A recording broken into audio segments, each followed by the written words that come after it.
Chromosomal theory of inheritance. Gregory Johann Mendel published his work on inheritance as traits in 1866, but for some reasons it remained unnoticed or unrecognized till 1900. As communication was not easy in those days, his work was not widely recognized. His approach of using mathematics and statistics to explain biological phenomena was totally new and unacceptable to the then biologists. As continuous variations were observed in nature, Mendel's concept of factors, genes, as stable and discrete unit, which control the expression of characters and that a pair of alleles did not blend with each other, was not accepted by his contemporaries. He also did not know the physical location of the factors in the gametic cell. In 1900, three scientists, Hugo de Brea, Koren, and von Schirmack, independently rediscovered Mendel's work on the inheritance of traits. Due to advancements in microscopy, scientists were able to observe cell division and the structure of chromosomes under microscope. Walter Sutton, along with Theodore Boveri, in 1903 studied the parallel behavior of Mendel's factors, genes, and behavior of chromosomes at the time of meiosis. Based on these observations, chromosomal theory of inheritance was put forth by Sutton and Boveri. You could have come out and taken it, right? You would have fallen on her. This theory identifies chromosomes as the carriers of genetic material. This theory states that the chromosomes are present in pairs in somatic cells. During gamete formation, homologous chromosomes pair, segregate, and assort independently during meiosis. Thus, each gamete contains only one chromosome from a pair. Nucleus of gametes contains chromosomes which carry all hereditary traits. Male and female gametes, sperms and eggs carry all the hereditary traits. They are the link between parents and offsprings. The fusion of haploid male gamete and haploid female gamete restores the diploid number of chromosomes of the species. तो जो chromosomal theory है inheritance का, अब Mendel साहब ने 1866 में ये discover किया और ये पब्लिश भी किया inheritance of traits, जो उन्होंने लिखा था बुक, ये बुक को पब्लिश भी किया. लेकिन बहुत से लोगों ने ना तो उसे नोटिस किया ना वो रिकॉग्नाइज हुआ 1900 तक, यानी कि लिखने के 34 साल बाद तक भी, क्योंकि उस टाइम पे बुक्स इतने जल्दी फैलते नहीं थे, इतने जल्दी ज़्यादा से ज़्यादा लोगों तक पहुंचते नहीं थे और उनके काम को इतने ज़्यादा लोगों ने पहचाना भी नहीं. इन्होंने बायोलॉजी में मैथमेटिक्स और स्टैटिस्टिक्स इन्वॉल्व किया था, जो कि उस समय के बायोलॉजिस्ट एक्सेप्ट करने को तैयार नहीं थे. उनके हिसाब से बायोलॉजी प्योर बायोलॉजी थी, उसमें मैथ्स और स्टैटिस्टिक्स कैसे आ गया, तो इसकी वजह से भी बहुत से लोग उसको एक्सेप्ट नहीं कर पा रहे थे. मेंडल ने जो बात कही उसमें उन्होंने ये कहा कि एक एलएलए जो है एक दूसरे से ब्लेंड नहीं होंगे, ये उनके कंटेम्पररीज एक्सेप्ट करने को तैयार नहीं थे. उनके हिसाब से बायोलॉजी में ऐसा कुछ नहीं हो सकता जो मिक्स नहीं होगा. उनका बेसिक लॉजिक था कि खून में सेल मिक्स हो जाता है, तो उस हिसाब से एलएलए क्यों नहीं मिक्स होंगे. ठीक है, तो और एक और बात थी कि मेंडल को पता नहीं था कि फैक्टर्स जिसके बारे में वो बात कर रहा है, जो बेसिकली जीन्स हैं गैमेटिक सेल में, इनका पर्टिकुलर फिजिकल लोकेशन कहाँ है ये नहीं पता होने की वजह से भी उसके कंटेम्पररीज उसको वैल्यू नहीं दे रहे थे. 1900 में 3 अलग साइंटिस्टों ने उसी के काम को रीडिस्कवर किया. माइक्रोस्कोप के आने की वजह से क्रोमोसोम्स का स्ट्रक्चर दिखने लग गया और फिर वॉल्टर सटन और थियोडोर बोवेरी ने मेंडल के फैक्टर और बिहेवियर क्रोमोसोम को मायोसिस के टाइम पे कैसे होता है वो देखा. इन सब की वजह से मेंडल की थियरी को एक्सेप्टेबिलिटी मिली और ये मालूम पड़ने लगा कि यहाँ पे क्रोमोसोम्स जो हैं वो सोमैटिक सेल में पैर में होते हैं, जो आप लोगों ने ऑलरेडी 9th और 10th में पढ़ा हुआ है. तो ये सब बाद में जब 1903 में वॉल्टर सटन का और थियोडोर बोवेरी का काम हुआ, उसके बाद मेंडल के फैक्टर्स को प्रूव किया गया और ये माना गया कि मेंडल के फैक्टर्स एक्चुअली जीन्स हैं. होमोलोगस क्रोमोसोम्स जो हैं वो अलग अलग होके इंडिपेंडेंट होते हैं और हर एक गैमेट में सिर्फ एक क्रोमोसोम होता है. और उसके बाद ये न्यूक्लियस जो है जिसके अंदर सारे हेरिडिटरी ट्रेट्स हैं वो फ्यूज होते हैं हैप्लॉइड गैमेट में और हैप्लॉइड मेल गैमेट में और हैप्लॉइड फीमेल गैमेट में, जिससे क्रोमोसोम का डाइप्लॉइड नंबर रिस्टोर होता है. यानी कि मेल के पास भी आधा ही नंबर ऑफ गैमेट्स होता है, फीमेल के पास भी आधा ही नंबर ऑफ गैमेट्स होता है और पूरा क्रोमोसोम तभी बनता है जब फ्यूज होके एक नया डाइप्लॉइड सेल बनता है. यानी कि आप लोग जैसे आप लोगों ने 10th स्टैंडर्ड में पढ़ा था, 11th में भी पढ़ा था कि जो haploid cell, in fact last chapter में हमने वही पढ़ा था, जो हैप्लॉइड सेल है वो बेसिकली 23 + XX क्रोमोसोम्स का रहता है और जो डाइप्लॉइड है वो 46 का रहता है. यानी कि जो पूरा क्रोमोसोम तभी बनता है जब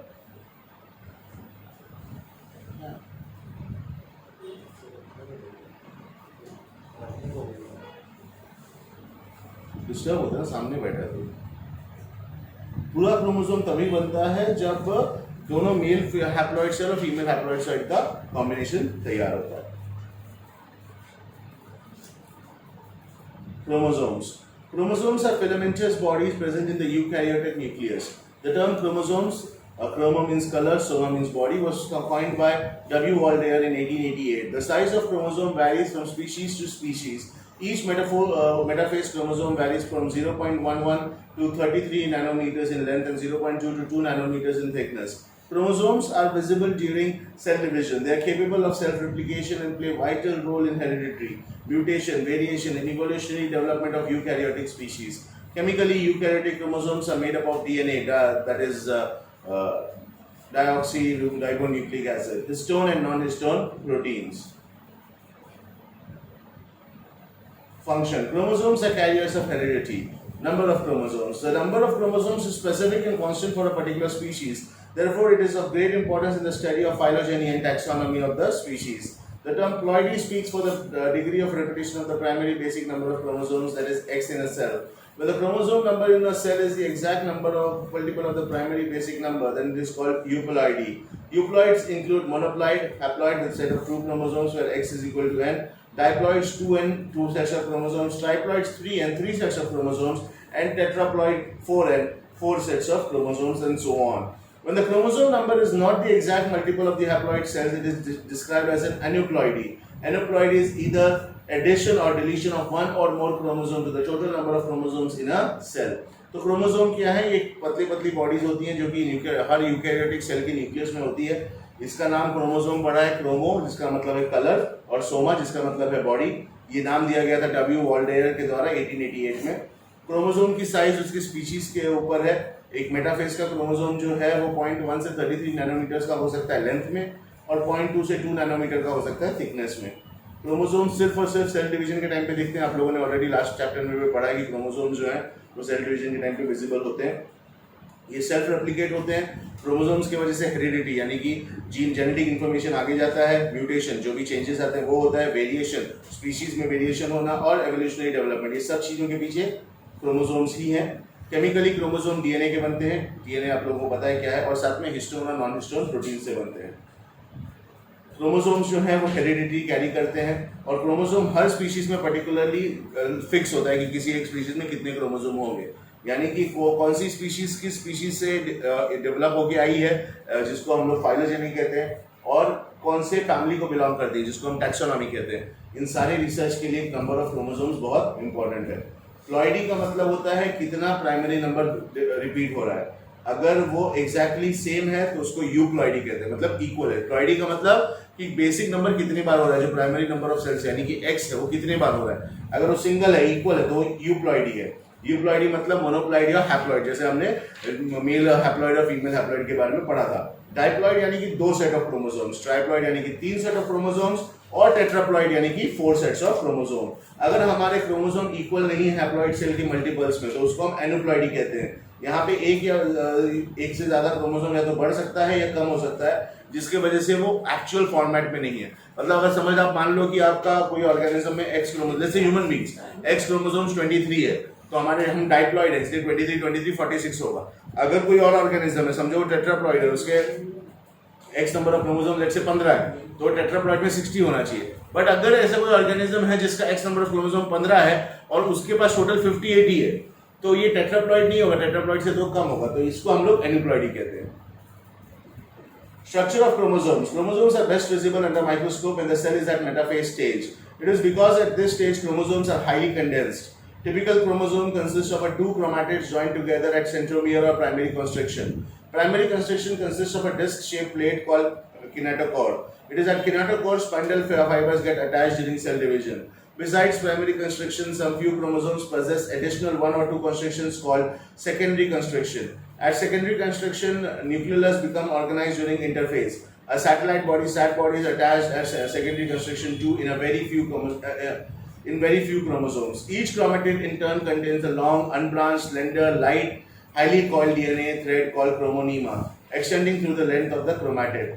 Chromatid consists of double-stranded DNA molecule which extends from one end of chromosomes to the others.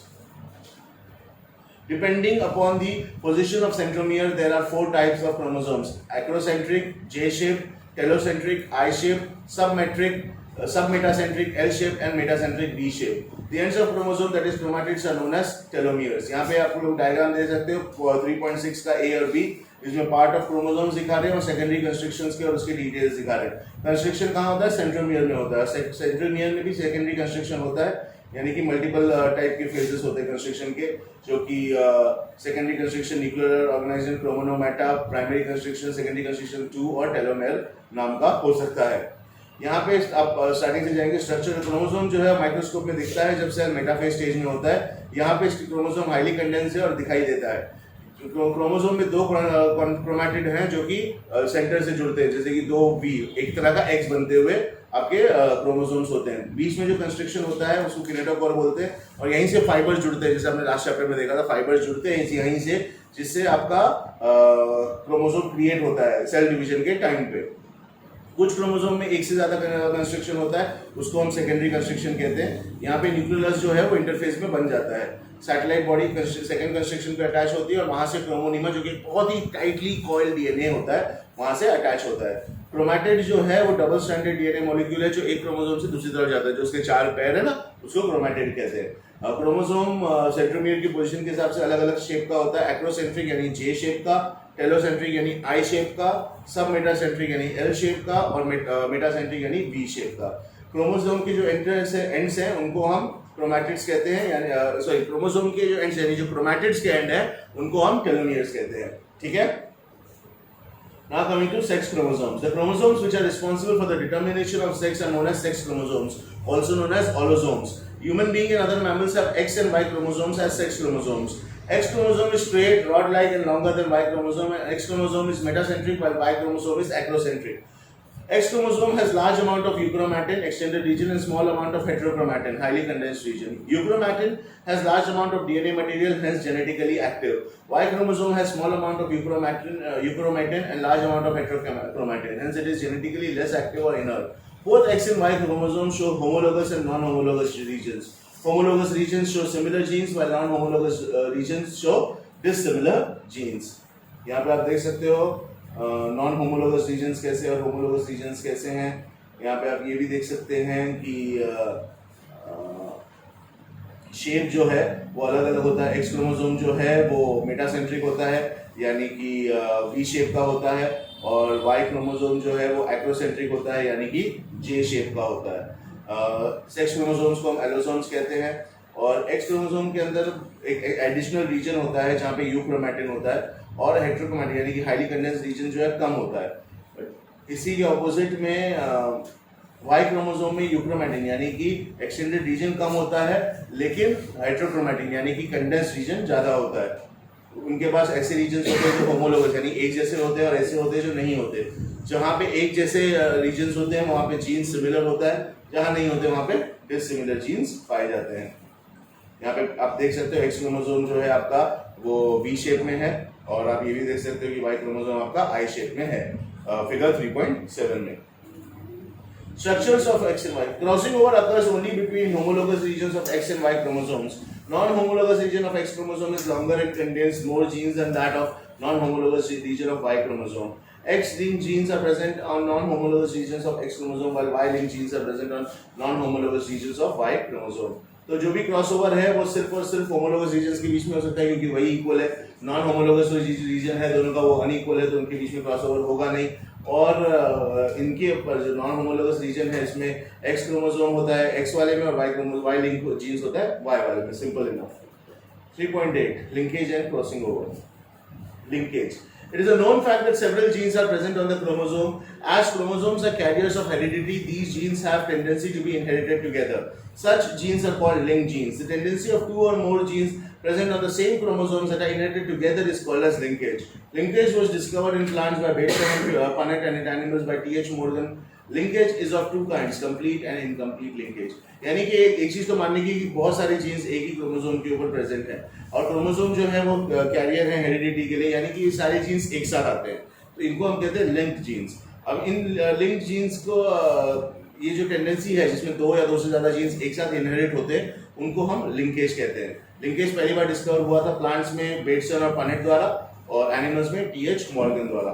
Linkage दो तरीके के होते हैं, एक है कंप्लीट और एक है इनकम्प्लीट। लेट्स सी क्या होता है ये। Complete linkage. The linked genes which are closely located on the chromosome do not separate, no crossing over and inherit together. They are called completely linked, strongly linked genes, and the phenomena of their inheritance is called complete linkage. Thus, the parental traits are inherited in offspring. X chromosome of Drosophila males show complete linkage. Incomplete linkage. The linked genes which are distinctly located on the same chromosome and have chances of separation by crossing over are known as incompletely linked, weakly linked genes. The phenomena of their inheritance is called incomplete linkage. Thus, new traits occur in offspring.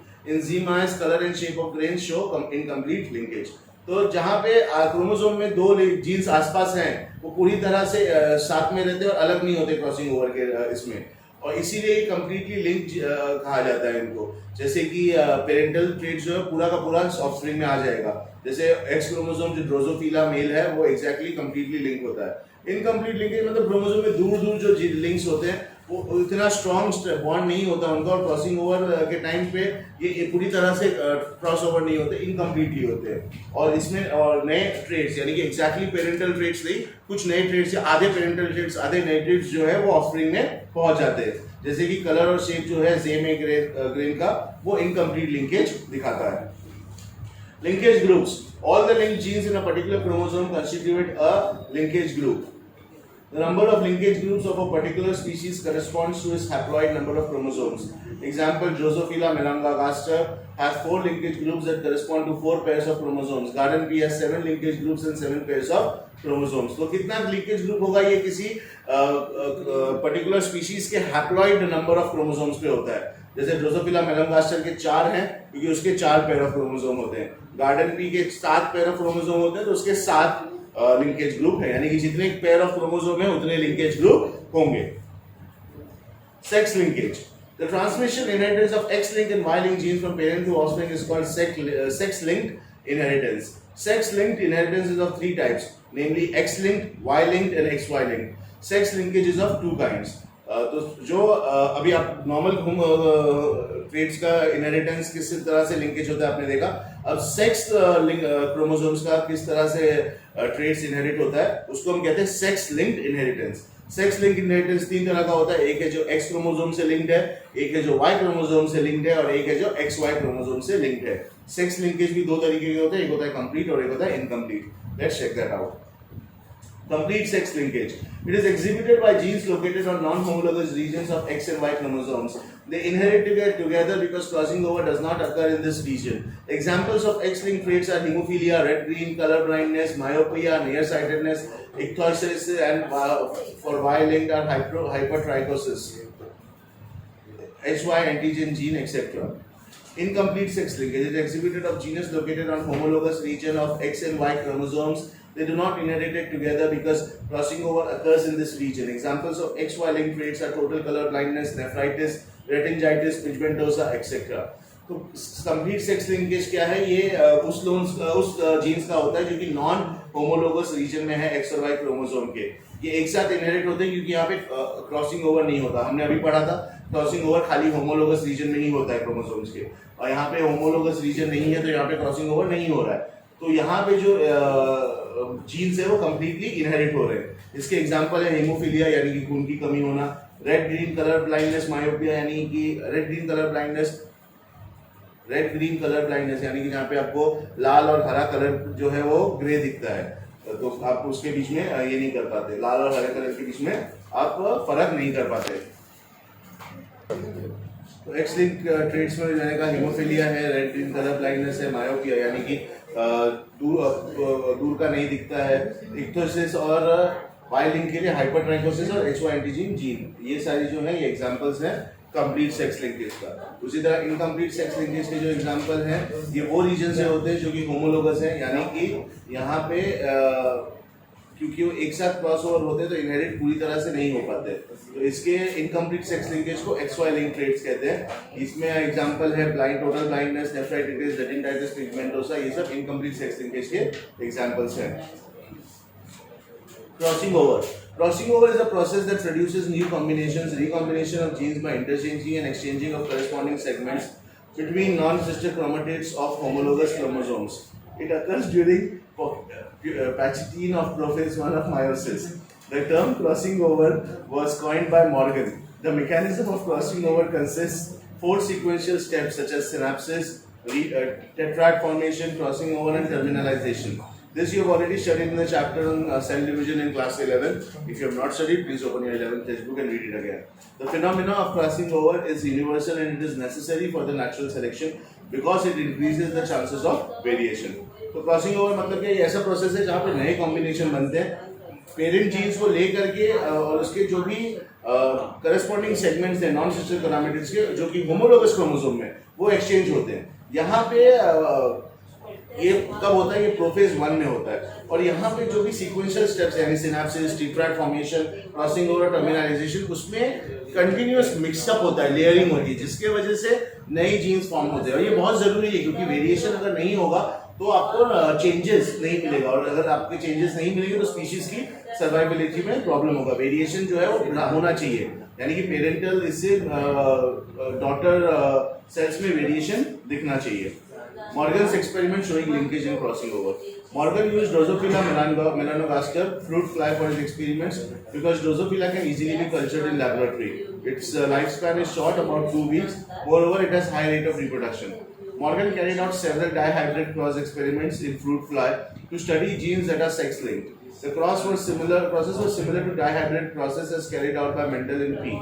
For example, Morgan and his group crossed yellow-bodied, white-eyed female to the wild type with brown-bodied, red-eyed males and intercrossed their F1 progeny.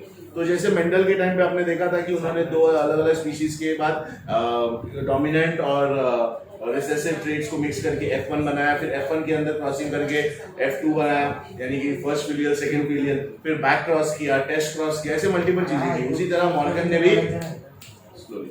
तरह Morgan ने भी Drosophila melanogaster यानी कि जो fruit fly नाम का insect है वो यूज किया. वो इसलिए यूज किया क्योंकि सिर्फ 2 हफ्ता जीता है, बहुत रिप्रोड्यूस करता है, तो इसके यहाँ पे सेक्स क्रोमोसोम देखना ज्यादा इजी होता. और ये प्रोसेस जो है वो डाइहाइब्रिड प्रोसेस की जैसे ही थे जो कि मेंडल ने किया था पी में. यहाँ पे इसने येलो बॉडीड व्हाइट आइड फीमेल और वाइल्ड टाइप में ब्राउन बॉडीड रेड आई मेल का प्रोजेनी पैदा किया F1. और F1 लेवल पे भी जो प्रोजेनी पैदा हुआ था उसका भी इंटरक्रॉस किया यानी कि जो F1 प्रोजेनी है उसके अंदर भी इंटरक्रॉस किया जिस तरह से मेंडल ने किया था. यहाँ पे पहले आप क्रॉस 1 में देख सकते हो येलो व्हाइट और वाइल्ड टाइप है. उसका F1 जनरेशन में क्या आ रहा है? एक जगह आपको वाइट टाइप आ रहा है, एक तरफ येलो व्हाइट आ रहा है. क्रॉस 2 में व्हाइट मिनिएचर और वाइल्ड टाइप था, उसके F1 में वाइल्ड टाइप और व्हाइट मिनिएचर आ रहा है. अब यहाँ पे पेरेंटल 98 है, रिकॉम्बिनेंट 1.3 है और क्रॉस 2 में पेरेंटल 62 है, रिकॉम्बिनेंट 37.2 है. रिकॉम्बिनेंट मतलब नया जो अलग है, जो कि पेरेंट से एग्जैक्टली सेम नहीं है, जो कि डिफरेंट है, जो कि इवॉल्व हुआ है. ठीक है. फिर F2 जनरेशन जब उसने F1 को आपस में ये किया तो ये और चेंज होते गया. आप देख सकते हो कि यहाँ पे ये वाइल्ड टाइप ब्राउन व्हाइट के बाद वाइल्ड टाइप और येलो व्हाइट के बीच में जब किया तो wild type brown white yellow red मिला और वाइल्ड टाइप और व्हाइट मिनिएचर में किया तो wild type white miniature white normal मिला. तो इस तरह से F2 जनरेशन में 8 अलग अलग ये आए जिसमें सारे इसके जो मिक्सेस हैं यानी कि लिंकेज हुआ है और क्रॉसिंग हुआ है. कुछ चीजें पूरी की पूरी तरह से ट्रांसफर हो गई हैं जो कि नॉन होमोलोगस क्रोमोसोम से आई थी और जो होमोलोगस से आई हैं वो इनकम्प्लीटली ट्रांसफर हुई हैं. He observed that the two genes did not segregate independently of each other and F2 ratio deviated very significantly from 9:3:3:1 ratio. तो इन्होंने क्या कहा देखा कि दो जीन पूरी तरह अलग अलग नहीं हो रहा. F2 जो है वो मेंडल द्वारा जो हमने उस दिन पढ़ा था 9:3:3:1 रेशियो यानी कि डोमिनेंट पे 9, रिसेसिव पे 1 और मिक्स पे 3 और 3 का रेशियो होता है. बराबर. Morgan and his group knew that the genes were located on X chromosome and stated that when two genes in a dihybrid cross are situated on the same chromosome, then the proportion of parental chromosome combination is much higher than non-parental type. This occurs due to physical association or linkage of the two genes. He also found that when genes are grouped on the same chromosome, some genes are strongly linked. They show very few recombinations. That is, not more than 1.3%. When genes are loosely linked, that is present away from each other on a chromosome, they show more higher recombinations, up to 37.2%. For example, the genes for yellow body and white eye are strongly linked and showed only 1.3% recombination. You can check this in the diagram shown on figure 3.8. While white bodies and miniature wings showed 37.2% recombination in cross 2. Cross 1 shows crossing over between genes Y and W. Cross 2 shows crossing over between genes white W and miniature wing M. Here dominant wild type alleles are present with plus sign. तो Morgan ने क्या देखा कि x chromosome पे जो jeans located हैं और दो जीन्स जो डायहाइब्रिड क्रॉस पे लोकेटेड है उनके बीच में जो पेरेंटल कॉम्बिनेशन है बहुत ज्यादा नॉन पेरेंटल कंपेयर टू, यानी कि अगर जीन्स आसपास है सेम क्रोमोसोम पे तो वो स्ट्रॉन्ग बॉन्ड है और वहां पे रिकॉम्बिनेशन बहुत कम है, 1.3% से ज्यादा नहीं है। पर जब वो दूर दूर है सेम क्रोमोसोम पे तो यहाँ पे रिकॉम्बिनेशन बहुत ज्यादा है, up to 37.2%।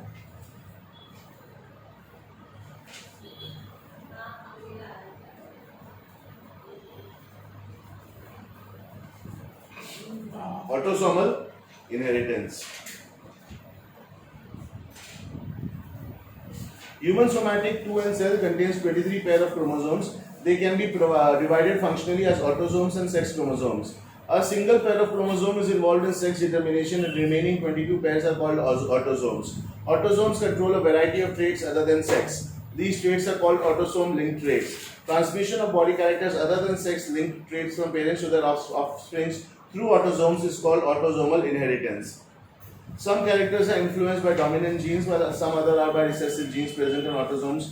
For example, autosomal dominant traits like widow's peak, Huntington's disease, autosomal recessive traits like phenylketonuria, PKU, cystic fibrosis and sickle cell anemia.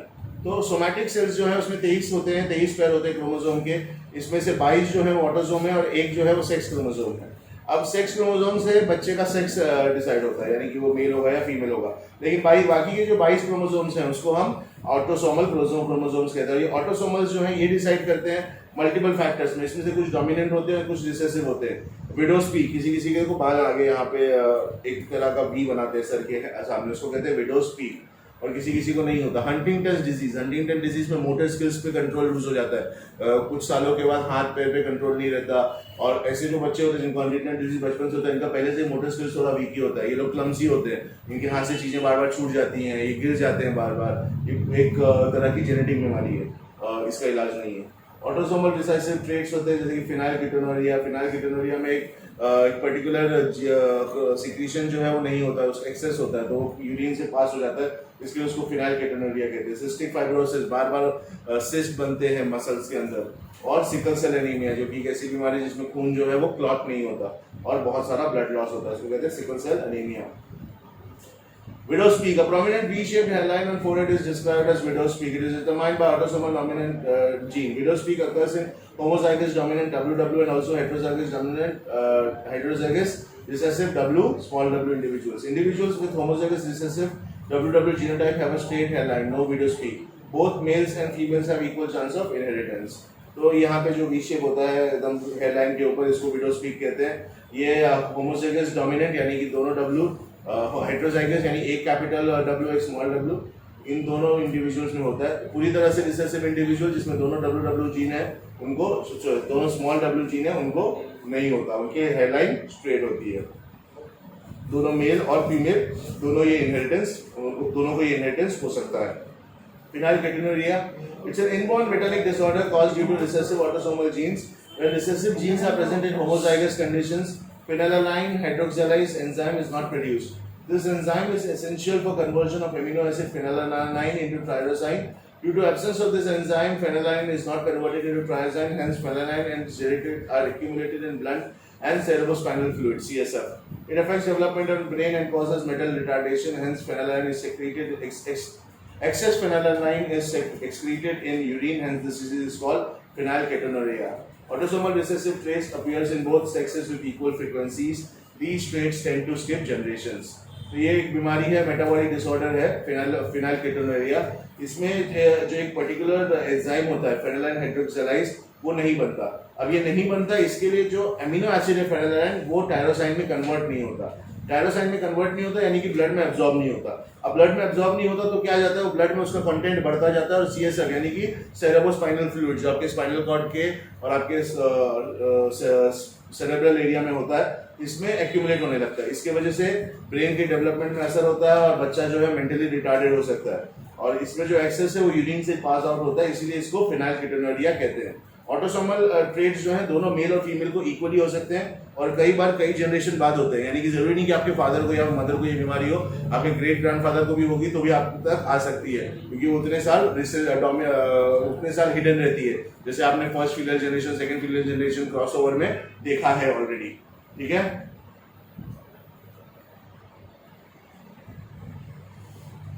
that should be all for today. We'll do the rest later.